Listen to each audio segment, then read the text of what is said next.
یہ جو وہاں پہ صہیونی آئے تھے، یہ ایک علیحدہ تاریخ ہے، یہودی علیحدہ ہیں، صہیونی علیحدہ ہیں.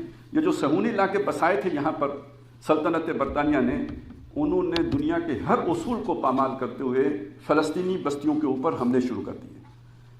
500 گاؤں کے لوگ جو ہیں وہ بے دخل کر دیے گئے، زندہ جلا دیے گئے. جو بھاگ گئے ان کو وہاں سے دیش نکالا دے دیا گیا اور ان سب کے علاقوں پر قبضہ کر لیا. یہ 48 میں ہو گیا.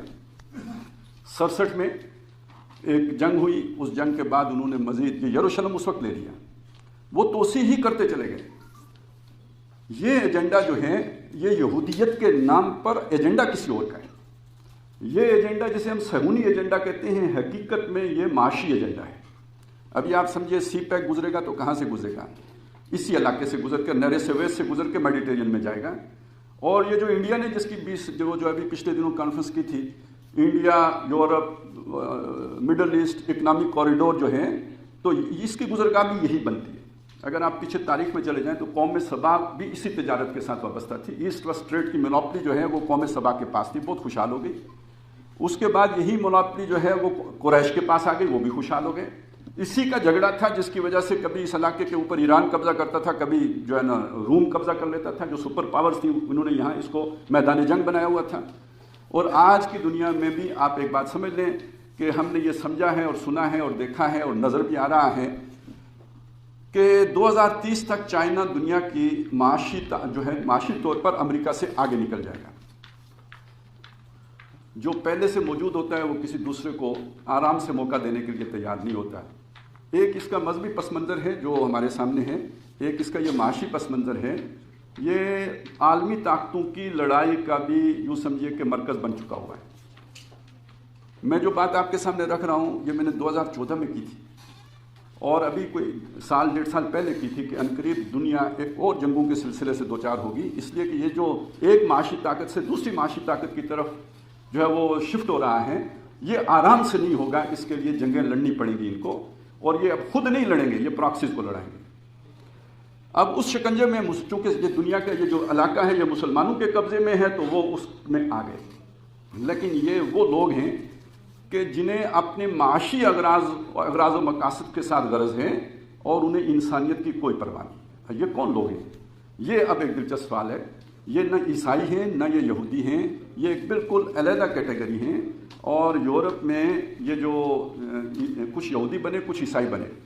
اب آپ دیکھیں جو حضور صلی اللہ علیہ وسلم کے دور میں یہودی تھے ان کا میں آپ کو بتا چکا وہ کلیم ہی نہیں کرتے. یہ پچھلے جو 70 عیسوی سے لے کے 1917 تک ان یہودیوں نے اس علاقے کو کلیم ہی نہیں کیا. مسلمانوں نے لیا تھا تو عیسائیوں سے لیا تھا. اچھا وہ جو عیسائی تھے وہ کیتھولکس تھے یا یہ کہ آرتھوڈاکس عیسائی تھے؟ یہ جو عیسائی ہیں آج دنیا میں حکمران، جو سلطنت برطانیہ ہیں، جو امریکہ ہیں، یہ جو آسٹریلیا میں بیٹھے ہوئے ہیں، یہ پروٹیسٹنٹس ہیں. ان کی تاریخ 400 سال سے ہے، اس سے پہلے یہ موجود ہی نہیں ہے. یہ نیا ایک فرقہ بنایا کس نے؟ یہ ایک ریس ہے دنیا میں، ایک نئی نسل دنیا میں سامنے آئی. موجود تو پہلے سے تھی لیکن دنیا کے اقتدار میں آئی، جنہیں خزارین کہتے ہیں. یہ پولینڈ میں بھی رہے ہیں لیکن اصلاً ان کا جو اوریجن ہے یہ خزارہ ہے، وہاں سے نکل کر یہ آئے ہیں. اور یہ جب عیسائی ہوئے تو یہ وائٹ اینگلو سیکسن پروٹیسٹنٹس کہلائے، اور یہ جب یہودی ہوئے تو یہ اشکنازی یہودی کہلائے. ریس ایک ہے، آگے ان کے 2 حصے بن گئے، ایک اشکنازی یہودی ہو گئے اور دوسرے پروٹیسٹنٹس کرسچن ہو گئے. اب آپ حیران آپ کو ہونا چاہیے کہ جو صہیونی تاریخ جس بندے نے شروع کی تھی وہ ملحد تھا، وہ خدا کو مانتا ہی نہیں تھا. آپ اس سے اندازہ لگائیں کہ یہ در حقیقت یہ نسل ایک ہے جو دنیا کے اوپر معاشی تسلط چاہتی تھی، اور جس نے معاشی تسلط اپنا قائم کیا اس کے لیے وہ اس علاقے میں اپنا وجود برقرار رکھنا چاہتی تھی، اور مذہب کا کارڈ کھیل کر یہودیوں کی مظلومیت کا رونا رو کر وہاں لا کے اپنی نسل کے لوگ بسا دیے. آج بھی اسرائیل میں 80% آبادی اشکنازی یہودیوں کی ہے. ابراہیم علیہ السلام کی نسل کے جو یہودی ہیں وہ 20% ہیں، اور ان 20% میں سے بھی اکثریت وہ ہے جو مسلمانوں کے حق میں مظاہرے کر رہی ہے کہ ان کے ساتھ یہ ظلم کیوں ہو رہا ہے.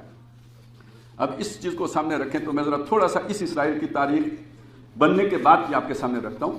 اس نے کبھی صبر نہیں کیا جو علاقے اس کے پاس تھے.